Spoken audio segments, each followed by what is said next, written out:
Thanks very much, Aegon, and thank you very much for the generous invitation to be here. I'm absolutely honoured to be at this wonderful event and looking forward enormously to the discussion and questions and debate which will follow, looking around the room and seeing so many people whom I respect so much and whom I know to have such expertise in this subject.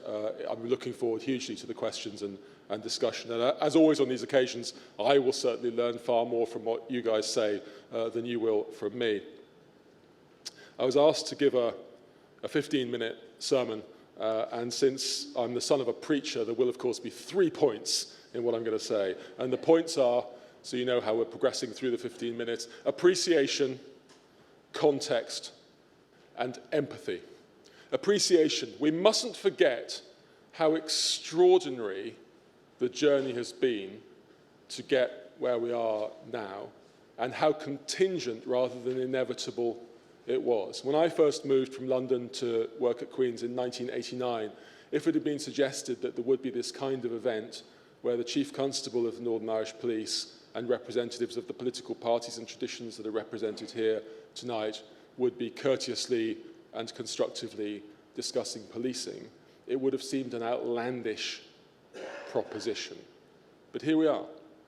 And this has not been something which has been inevitable or which has just happened. One of the people involved on the British side in the peace process, Jonathan Powell, Tony Blair's Chief of Staff, has made the very apt point that once peace processes seem to go well, everyone says, oh, it was inevitable, it was bound to happen. Whereas, of course, it's not like that. It's dependent upon individual and communal will to take decisions, to take risks. And many of the people in this room are people who did take those risks and showed that leadership. And it's a great pleasure to show some respect and to salute what was done by people in this room in terms of the transition. Because there's been a transition in terms not just of levels of popularity, but behind that more decisively in terms of levels of legitimacy for policing in Northern Ireland. The Troubles, in a sense, began and ended around issues of policing.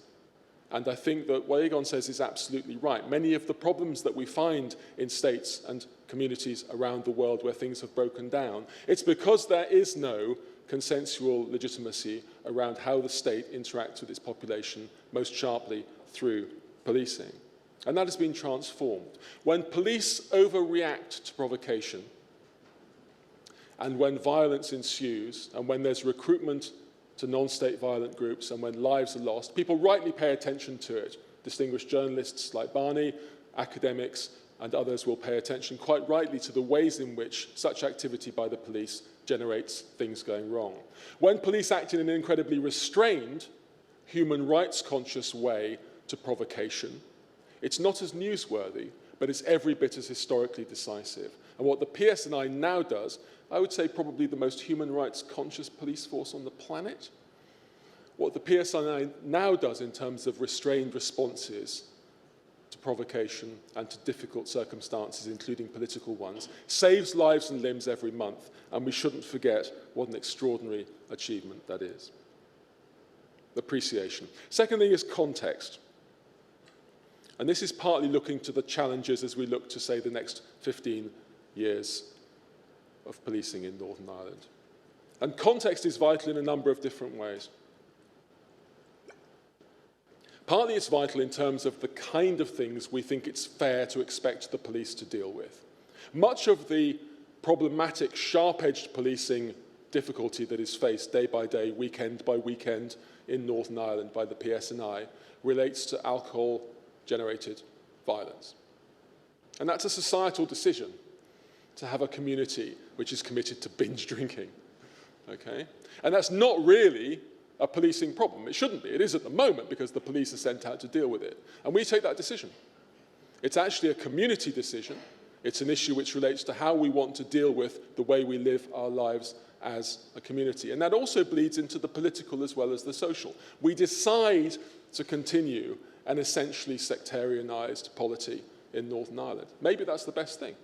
Maybe that's something which has more benefits than costs. It's a decision we have to take over the next decades. But it's a decision which has huge costs in terms of the challenges that it puts on the police, in terms of the risks that it creates for police officers, in terms of the enormous costs financially that are generated by that contextual decision.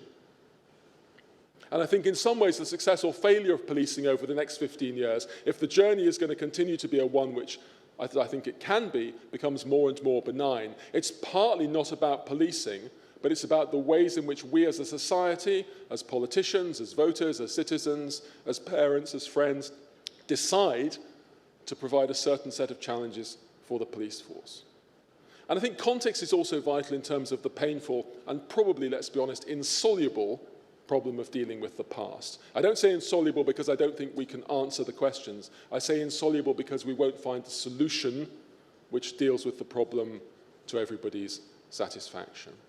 But context is absolutely crucial to dealing with those things which happened in the past, where, for example, the police are being investigated in terms of alleged wrongdoing. It's quite proper that there should be accountability for those things which the police force has done, particularly in a deeply divided society like Northern Ireland, particularly during the Troubles in the north.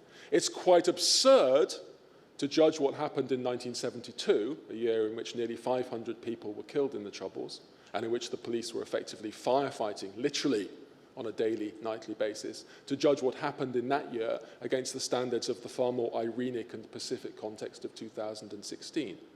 It's equally absurd to judge any human institution, public or private, against the standards of sheer perfection. But that's what we normally do. What we say is there are systemic flaws judged against what would be ideal. And I think we need to look at the appropriate context. This is not to provide any kind of excuse for wrongdoing on any side. To provide context is not to provide exculpation. To provide context is to provide the understanding which might allow us to get the best kind of answers to the questions of the past which allow us to move forward. Again, it's a societal choice. We could decide just to ignore the past. We could decide that it's just too sharp-edged the last 50 years to delve into, and we'll just wait until everybody who lived through it has passed away before questions are asked. You could leave it to grey-bearded historians like myself of the future, though even my beard won't be so grey that I'll be able to answer these questions in 50 years' time. I'll be long gone. But you could leave them to equivalents of myself and say, well, wait until it's all over and everybody's gone before we ask those questions. That's not what I think we should do. But if we are going to ask questions about the past, we need to understand them in the context of place and time against which decisions were actually taken. And I don't think we've actually got there yet. Appreciation, context, and lastly, empathy. Empathy. The understanding of another person's position and the respectful, appropriate response to it. Most societies, not just Northern Ireland, are far better at sectionally based advocacy for your own group and its positions than we are for understanding or at understanding those things which determine the lives of other people. But the challenge of our species really is the essentially Hobbesian challenge of trying to deal with the fact that different communities and different people have equally valid but mutually contradictory understandings of the way things should be run, and to try and prevent that from coming to violence and to clashing conflict. And what we should be doing as we look at the past and as we look at the challenges of the present is, for example, to think about those people who have not come on the journey that we've been describing and rightly celebrating and applauding so far this evening. It's been mentioned, and quite rightly and poignantly mentioned, the tragic loss of life and the maiming of police officers in the RUC during the Troubles. And like all other people who died and lost their limbs or their lives in the Troubles, their loss needs to be respected. Many people within what I would call that RUC community are actually not happy about the changes that have happened in terms of the PSNI. Some of them may be here tonight. I suspect most of them won't be here tonight. But they're not happy. And I spend quite a bit of time interviewing people like this, and they'll go to their graves not happy about that transition. Now, we may disagree with that perspective, but it seems to me if we don't share that perspective, we must empathically try and understand why it is that people feel the way that they enduringly feel about policing not having gone in the right direction.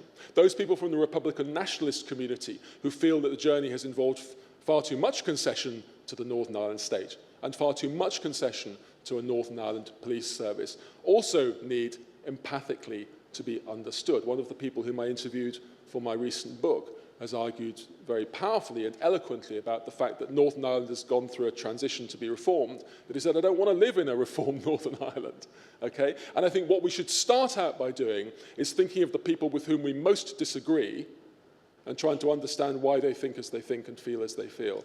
I spent most of my adult life teaching in universities, and it's not my job teaching politics to try to change people's political views. That would be an outrageous thing. Looking around the room, I see several very distinguished former students of mine, and I wouldn't have dreamt of trying to change their political views. What I do think you can do in a university context is something of huge value beyond universities too, which is this, that at the end of one of the courses that I'm involved in, I would hope that people might have a better understanding of why those with whom they disagree think and feel as they do, and some respect for the validity of that. And I think if as a political community we decided to look at the context of policing by thinking first not about those things which are our own grievances, communities and interests, we're always articulate about those. Okay?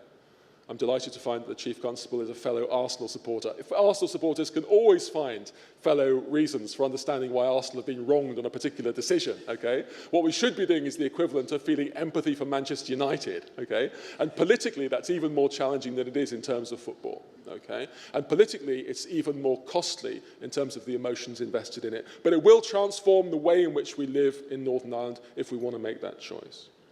So what I'm saying in terms of appreciation, context and empathy is this. We need to celebrate those things which have gone well because they didn't have to go well and because it was a pretty close-run thing for a lot of the time and because without the decisions that people have taken politically, the people have taken in the PSNI, the people have taken in the policing board, the people have taken in the society, these changes would not have happened and rightly it's heralded as a beacon of exemplary transformation in terms of policing.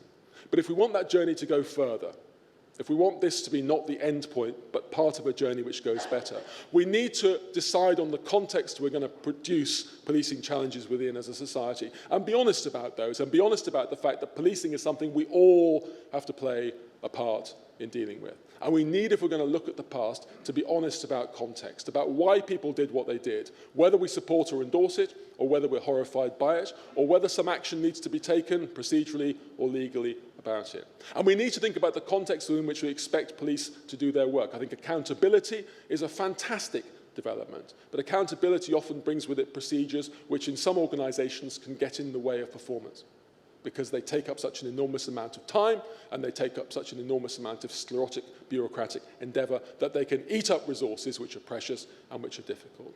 And decisively, if we are going to make policing something which gets even better in Northern Ireland over coming decades, if we are going to make society in the North one which has a police service which is even more to the taste of people who live here and who have to be policed by the PSNI, we do need, I think, to make a more empathic journey than we've done. And I say this as someone who finds empathy difficult.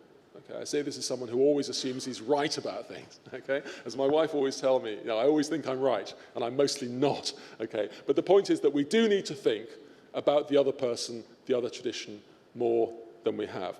Will this happen? Like the Chief Constable, I tend to be an optimist in these matters. As I said, I'm the son of a preacher. I think what's happened over the past 15 years has in some ways been near miraculous politically. If we decide as a community that we want to be more contextually serious-minded and more empathic in how we deal with each other, then I think in 15 years' time we can be celebrating with even more appreciation the improvement of what is already an extraordinary police force. Thank you very much indeed.